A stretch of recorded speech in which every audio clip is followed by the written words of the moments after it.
Hello and welcome to GradCast, the official radio show and podcast of the Society of Graduate Students at Western University.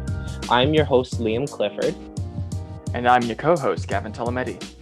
And today we want to extend a very warm welcome to a fellow member of our committee, Elizabeth Mohler. She is a PhD in Occupational Sciences, and this is her second time on the podcast. So Elizabeth, welcome back. Thank you. Always good to be back home.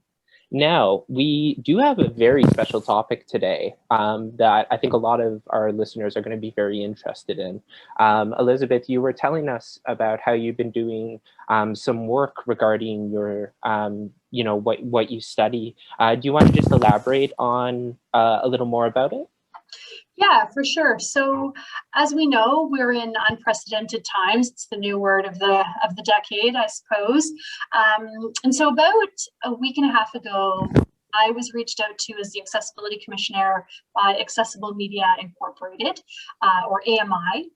And they reached out to me to ask if I'd be interested in doing a documentary around accessible education during COVID and what that looks like. So just for folks that don't know, Accessible Media, or AMI, is a media platform both on TV and on the radio that provides cross-disability content, audio description, and captioning.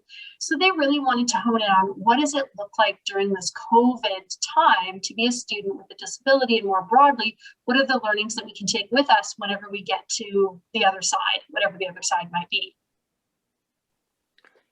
Okay, and when you were approached with this documentary idea of making it to explain the accessibility for some people during COVID-19, out of curiosity, what was your initial thoughts on the documentary?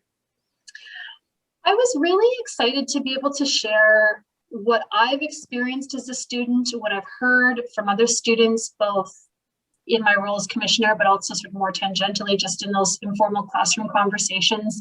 But I think, more importantly, what I wanted to do was bring forward an awareness about some of the challenges that students with disabilities face in the digital space. And so basically what I did in the documentary was I talked a little bit about the different platforms that we are expected to use as students, what some of the barriers are, what some of the solutions to those barriers could be.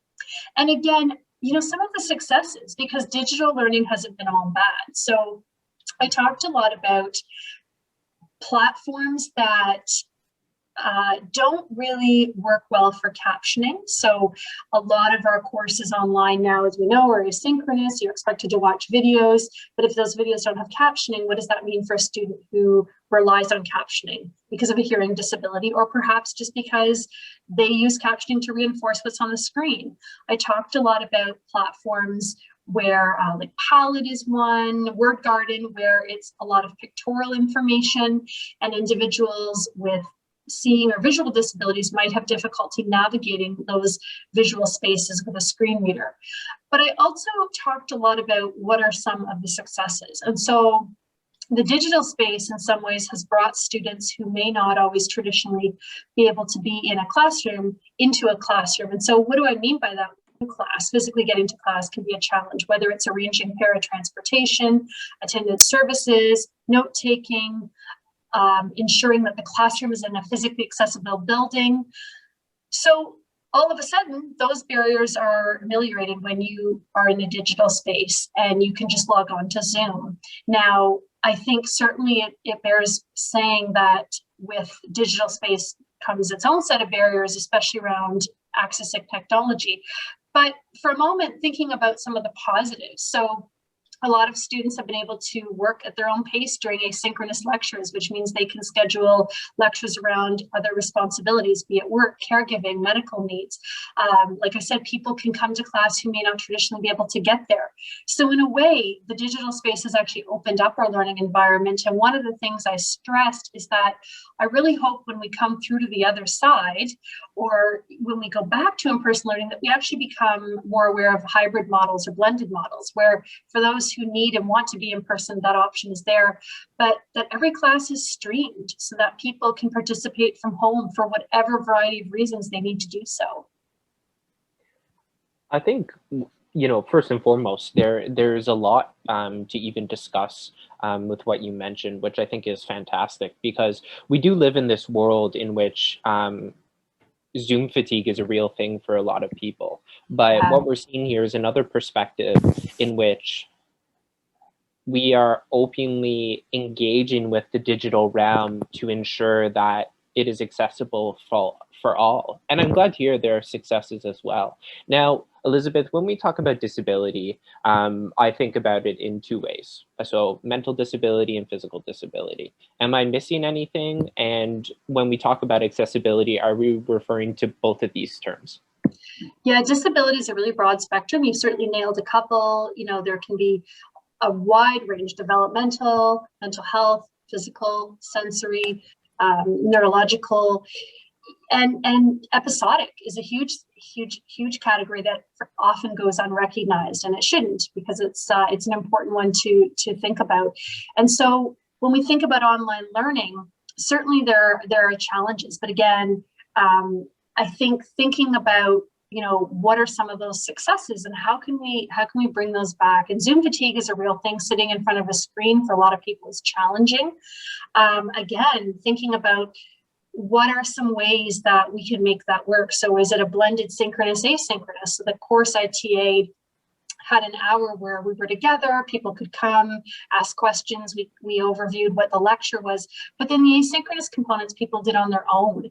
And the feedback we got regarding accessibility wasn't just about disability, but it was about people in different time zones, that maybe it's 2 o'clock in the morning when class is happening, so they can do their asynchronous lessons whenever it works for them.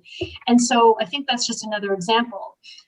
And so with disability, certainly with successes comes challenges. And so there are, Western uses Owl Sukai. I use a screen reader, it works fairly well, but I'm aware of people who use Dragon naturally speaking technology or magnification technology, and for them, Owl Sukai is a challenge. So really being aware of what online platforms we're using to learn. I, in my courses, had to review videos for one of my modules, and those videos did not have description, and there was a lot of pictorial images and text that I couldn't read, and so I was missing out. So just thinking about trying to be as digitally inclusive as possible.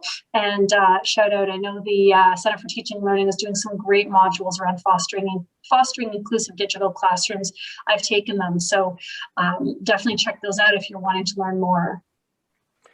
So do you think that the way institutions and students have been learning about the limitations that some students with various disabilities have trying to access and engage in learning because of virtual learning, do you think there's been some progression since we've all moved from a virtual platform to be more inclusive for everyone compared to what we were like before the pandemic started?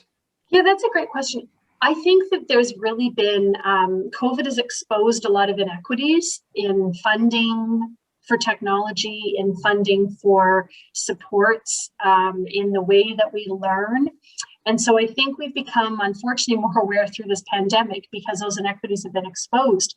So I would be remiss if I didn't say that technological oppression is a real thing. So that's actually where technology can help, but it can also harm. So people who don't have access to a stable internet connection, people that don't have access to a laptop or access to assistive technology. So the technology is actually holding them back, or I guess the lack of access to it. And so what my hope is, and certainly over the last year, I've been involved in tele-town halls around inclusive education and making sure that as we move into this digital model that we aren't leaving students behind.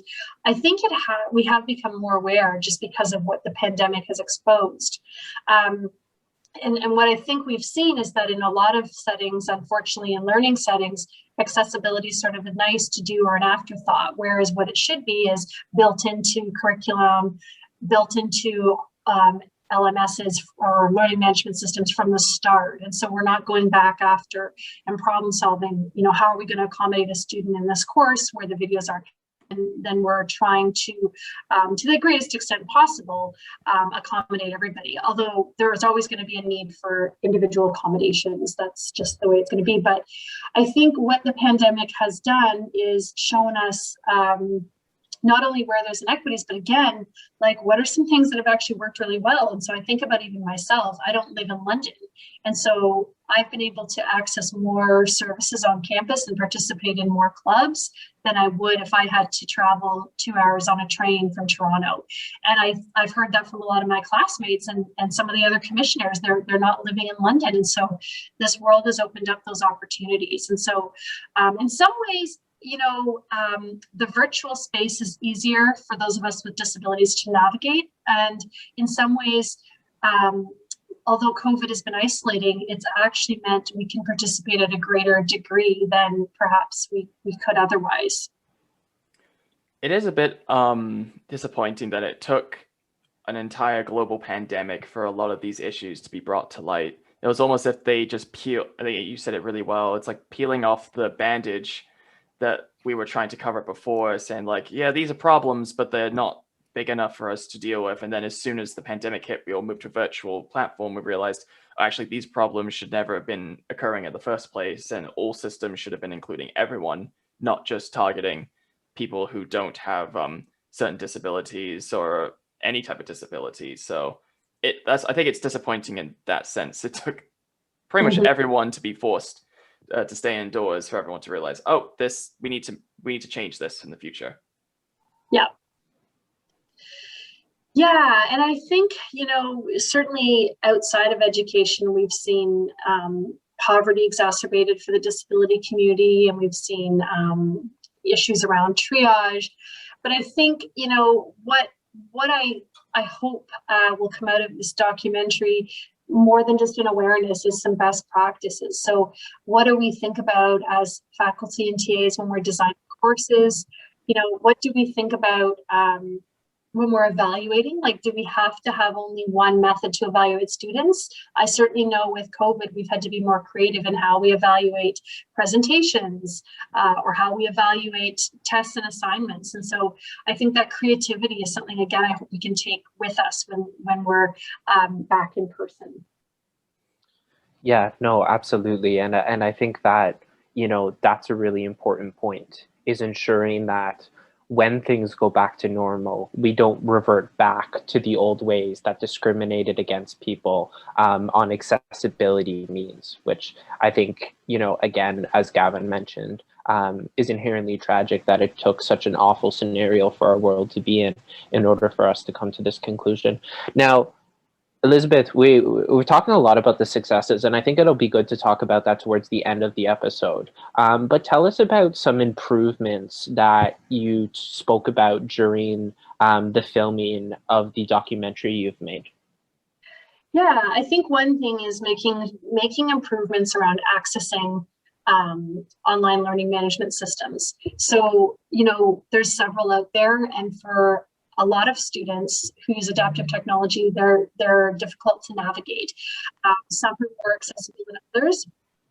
And I think the other piece is sometimes professors will use tools that aren't necessarily university-wide, and so those may not be accessible. So one is Top Hat, which is a way to interact in class and be able to provide answers to questions. And so I think that what happens is students register for a course not knowing what tools are going to be used in the course, and then get into the course and realize this tool is not something I can access. And so then troubleshooting starts, but the problem with that is that the course is actually underway, so you're falling further and further behind while that troubleshooting piece is happening. And so I wonder if learning, one thing I hope is that in course calendars, a description of the course is offered along with any tools that will be used in the course. So students can know ahead of time, as well as will the course be synchronous or asynchronous?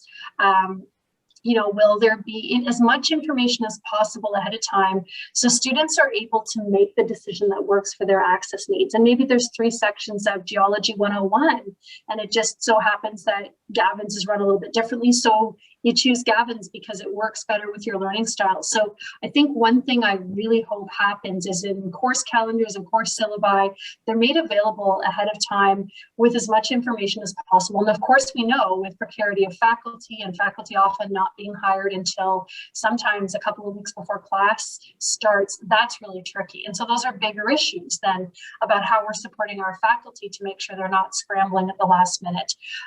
Because I know as a student, I've reached out and asked for a course outline and been told, sorry, I just got the course. I won't have it ready until the day before. And the challenge becomes, as a student that requires alternative format readings, then the course has started and you're trying to get the readings. And so I think just issues around how we structure courses, how faculty are assigned courses, making sure one big thing I really have seen and I love that's been happening is that readings during COVID have been electronic, and a lot of the readings I've done have been open access or available through Western libraries. So we're not relying on the heavy print textbooks anymore. We're sort of moving into different media spaces. And so that's another thing that has been a barrier in the past for lots of different students, and because of COVID has certainly still been a barrier, but has been less of a barrier. On the topic of making sure our faculty are probably more prepared and better equipped to be more accommodating for students with disabilities, do you think that one thing that should be put forward to improve this will be to offer additional training to faculty and TAs to explain how you can make courses and presentations and assignments more accessible for everyone and not just focusing on the majority of students who probably don't have disabilities?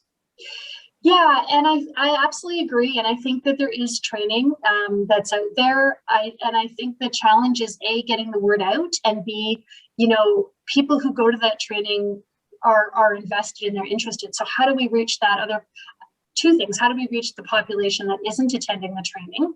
And how do we reach people again? Like I really, I want to be sensitive to the fact that I think a lot of faculty try and are doing their wholesale best, but if you're hired as a lecturer and you're not paid to attend training and you're only, you're scrambling to get your course together, it may not be top of your mind, not because you don't want to, but because there's just not that time. So building into hiring contracts, time for training, paying faculty and TAs equitable and fair wages to attend training, I think is a huge piece that needs to happen. Certainly, I think it's really important to show as a community, as a university community, as an epistemic community, that we want to invest in how to make education and that culture of education more inclusive. So we need to think about it all the way from the beginning. Like, how are we making sure that our contract staff are included, our TAs are included? How are we paying people and making sure it's built into their contracts so people aren't feeling like, I'd love to, but I just can't. Yeah, and I think that highlights an important point with the intersectionality of these challenges that we face. In the example you provided, you said that because the university is not contracting these lecturers to attend these training session, they are not then equipped to deal with the accessibility that comes with being a lecturer in 2021. So I think that's an interesting point. But you also said something pretty profound to me, and it might have been simple to you, but you said getting the word out. And I think that's important for a number of reasons. Now, my question to you would be, did you find that making a documentary on this was the best way to get the word out? I think it's one way to get the word out. I think part of it, and again, the documentary is going to air on a station that's for people with disabilities. So I'm again kind of preaching to the choir. So I think, platforms like this are great. I think being able to reach communities around campus to talk about what are the resources that are available. So could it be even something like having announcements on OWL, like, hey, great course coming up through Center for Teaching and Learning. We encourage everyone to sign up. And then through HR, having those supports, so you're given time to take the course, having certificates available that count on a CV towards tenure.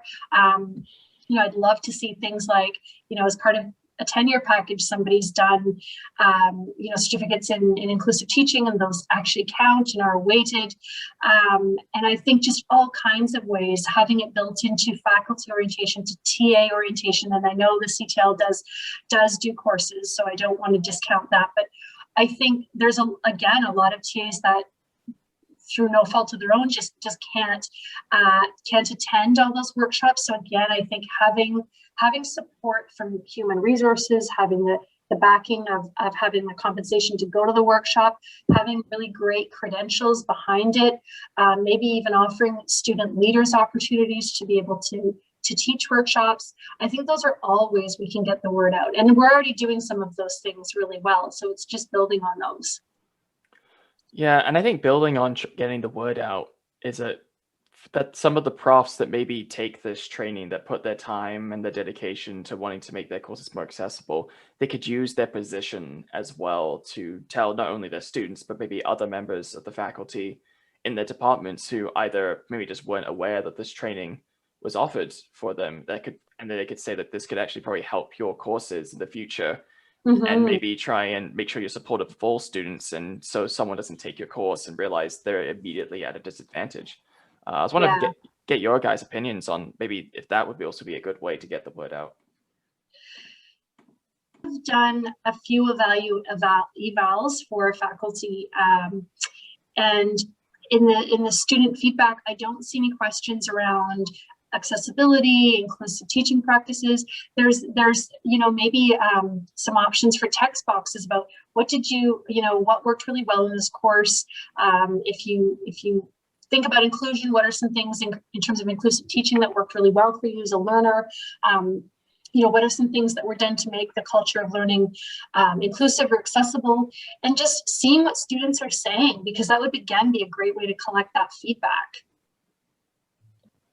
I think that's an interesting thought, because, you know, so often course evaluations are centered on determining what the value of the course was to you, but when we apply the accessibility lens, it takes on a different value. So I think that reforming that could be a really interesting way.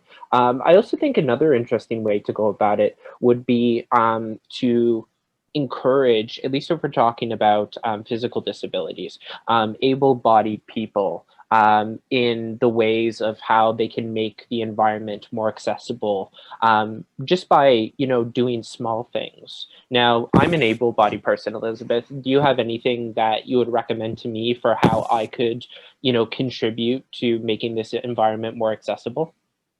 Yeah, I think like if you're a TA, and I know I've been a TA, our powers, you know, are limited in what we can do, but maybe at the start of your lab, just saying, you know, you know, or even putting in your, like if you have a lab handout, a lab manual, you know, just saying, like, welcoming, if you have any, you know, do you have any accommodation requests, please come, you know, you're welcome to come talk to me.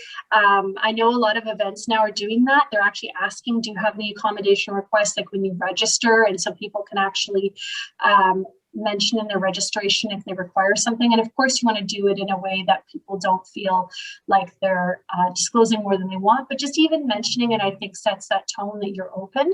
And I think also saying, you know, where you can, offering options for learning assessments. And again, as a TA, I do realize we're limited.